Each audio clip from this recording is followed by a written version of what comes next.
kita akan melanjutkan pembahasan kitab Wahyu sekarang.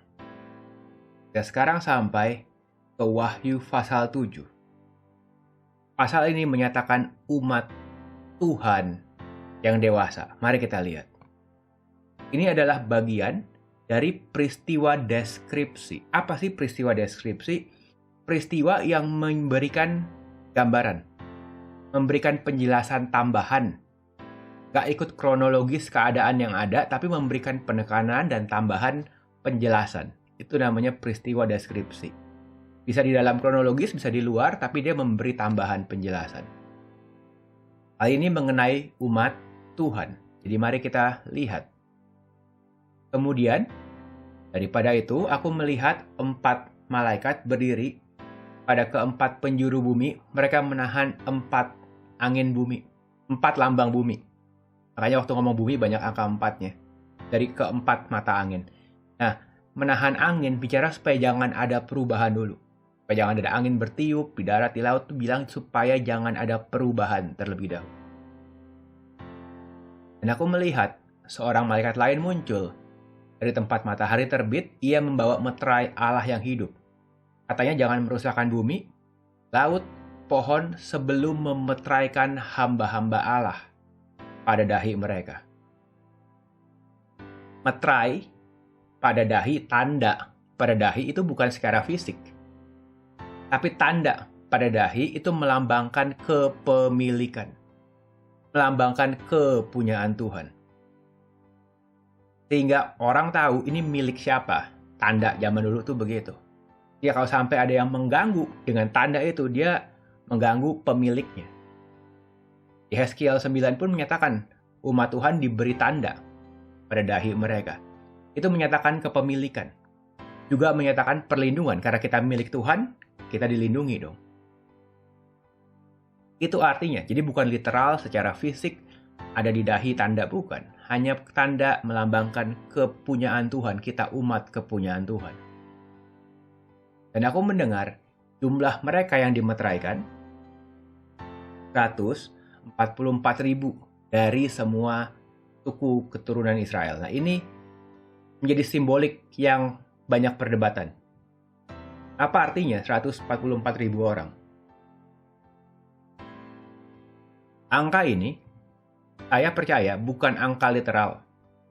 Bukan ada orang jumlahnya harus 144.000, nggak boleh lebih 1, nggak boleh kurang 1. Semua harus dari orang Israel saja. Alkitab tidak pernah ada cross-reference. Bagian lain di Alkitab yang menjelaskan pada akhir zaman, Tuhan hanya pakai orang Israel dan jumlahnya hanya boleh segini. Bukan. Angka ini melambangkan kepenuhan umat Tuhan.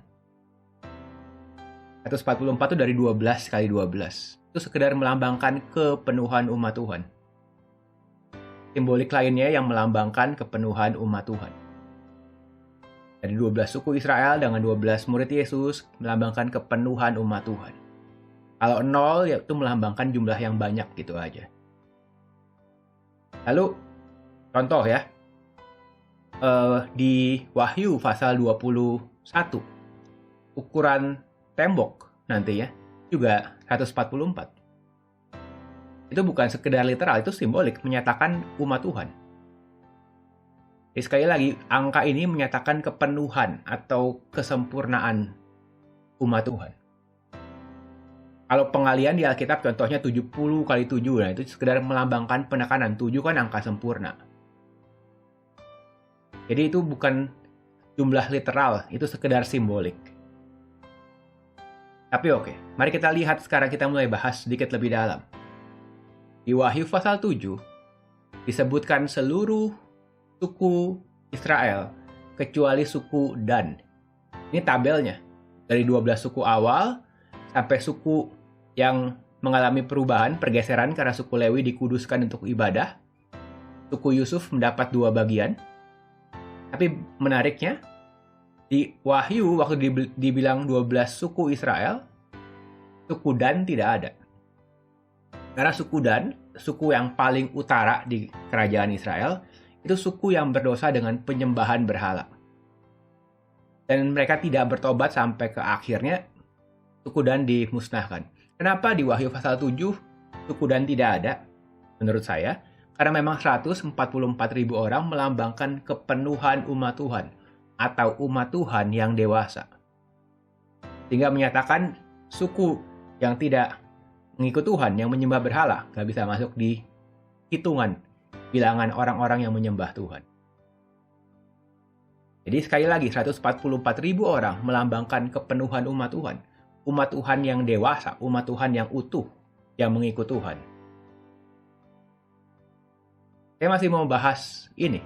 Ada banyak polemik tafsiran karena kalimat ini dimeteraikan semuanya dari suku Israel. Kan kita bukan suku Israel, dari mana kita tahu ini kepenuhan umat Tuhan? Baik, mari kita lihat sekarang. Dari Efesus pasal 2, Alkitab menyatakan bahwa kamu tanpa Kristus tidak termasuk ke warga negaraan Israel. Tidak mendapat bagian dari ketentuan-ketentuan yang dijanjikan, tanpa pengharapan, tanpa Allah dalam dunia. Tapi sekarang, dalam Kristus Yesus, kamu yang jauh menjadi dekat oleh darah Kristus. Karena dialah damai sejahtera kita yang mempersatukan, yang memberikan kewarganegaraan tadi itu. Kedua pihak yang telah merubuhkan tembok pemisah, yaitu perseteruan. Sebab dengan matinya sebagai manusia, ia telah membatalkan hukum Taurat dengan segala perintah dan ketentuannya untuk menciptakan keduanya. Siapa keduanya? Orang Israel dan gereja Tuhan. Orang Israel dan gereja Tuhan menjadi satu manusia baru di dalam dirinya. Dengan itu mengadakan damai sejahtera. Jadi, dalam Kristus, kita mendapat kewarganegaraan. Perhatikan kata-kata yang dipilih, yang dipakainya. Menjadi satu, katanya.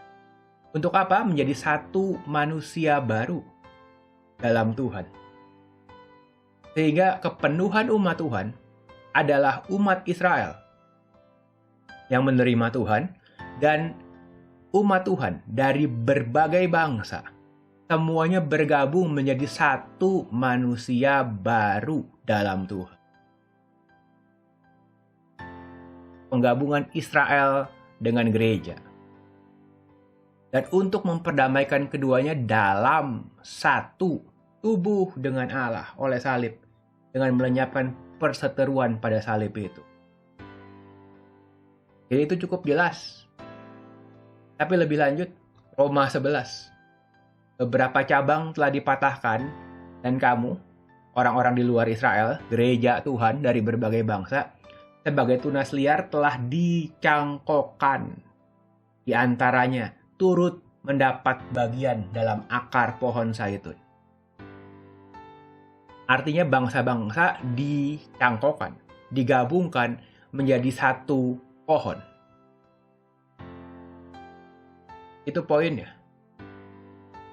Karena itu, satu manusia baru menyatakan bahwa 144.000 orang adalah kepenuhan umat Tuhan. Bukan orang Israel saja, tapi semuanya.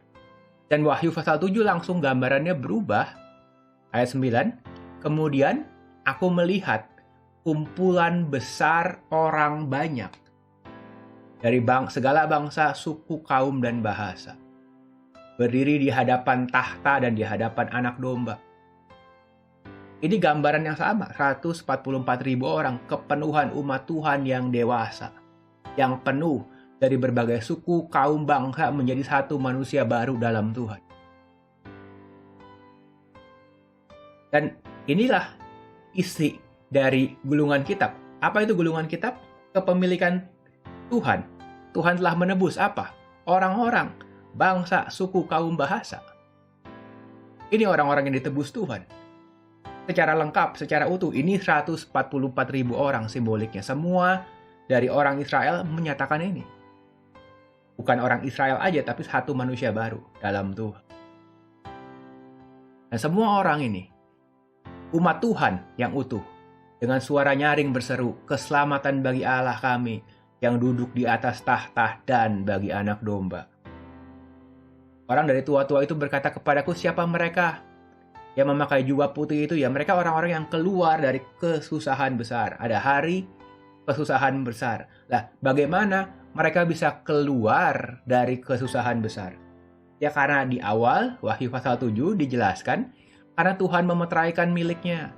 Tuhan sanggup melindungi umatnya melewati berbagai kesusahan, berbagai keadaan zaman, berbagai tantangan.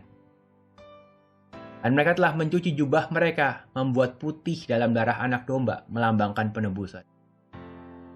Sebab anak domba yang di tengah-tengah tahta akan menggembalakan mereka, menuntun mereka ke mata air kehidupan. Allah menghapus segala air mata dari mata mereka. Ini menggambarkan peristiwa akhir, bahwa Tuhan akan hidup bersama-sama dengan umatnya selama-lamanya. Air mata dihapuskan di hadapan tahta Tuhan. Makanya ini peristiwa deskriptif menggambarkan umat Tuhan.